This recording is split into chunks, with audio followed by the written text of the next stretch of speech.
There's a cardinal sin when creating content for the internet, and that is that you shouldn't use clickbait. Clickbait is bad. Well, I've got a newsflash for you. I'm just about to do it because I don't actually have 3 headlines for you that you should never use. But I do think we should talk about clickbait though, because it's important and it exists for a reason. And actually, when it comes to publishing content online, you have to catch people's attention. You have to make sure that people are engaging with the thing that you've spent time and energy and your expertise on creating. But what's the difference between creating a headline that people are going to click on and engage with and clickbait? So commonly, you shouldn't write a headline for something that you can't deliver in the content, like 3 headlines that you should never use. Oops. Anyway, once you get beyond that and beyond that basic truth claim, you're getting more really now into copywriting. Now, I'm not a copywriting expert, but I've read a few copywriting books, and I'm pretty sure that there's some people watching this video who are copywriters that can help us out with this one as well.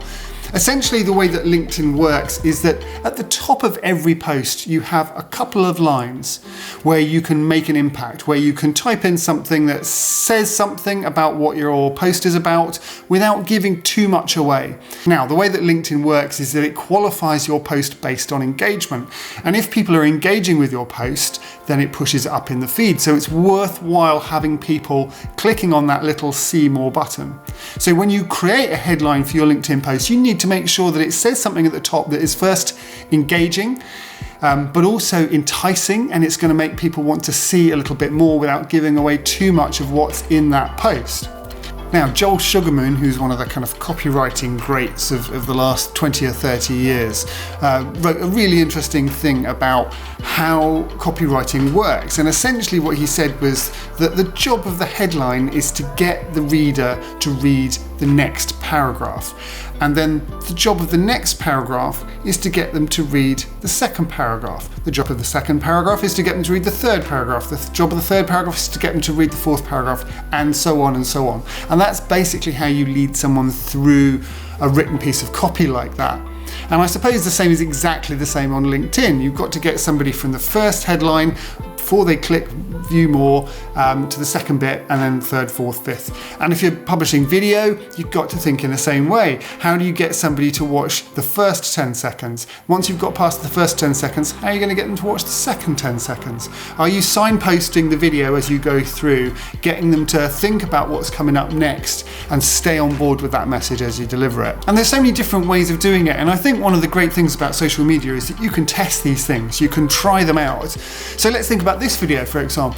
How many different versions of headlines could we have had on this video? Could I have put at the top how to write a headline? Would that have been interesting? Would you have clicked on that? I probably wouldn't have done. But if I'd focused it around the benefit to you, how to get people to engage with your posts more, maybe you might have clicked on that headline. The more you allow yourself to have some fun with it and to maybe try out a few different things and to be a little bit more human with it, the more you're going to actually catch somebody's eye and connect with them on some kind of human level. But really, I don't know until I try. And one of the great things is that we get to try these things across social media and across our videos. And actually, what you can do is repost the same content in several different ways, not just on LinkedIn, but across other social channels. Twitter's a great channel in the sense that it's so quick that you can test lots of things. You can post the same thing 3 or 4 times a day on Twitter, and only a small portion of each of your audience will see it each time. So on each occasion, you could test it with 3 or 4 different headlines just to see which one works better. But whatever it is, it's surely important to think about it, because getting that click, getting that engagement is something that's going to drive more traffic, more views, more engagement with your LinkedIn content and all of your content. And surely that's the objective we're trying to get to here.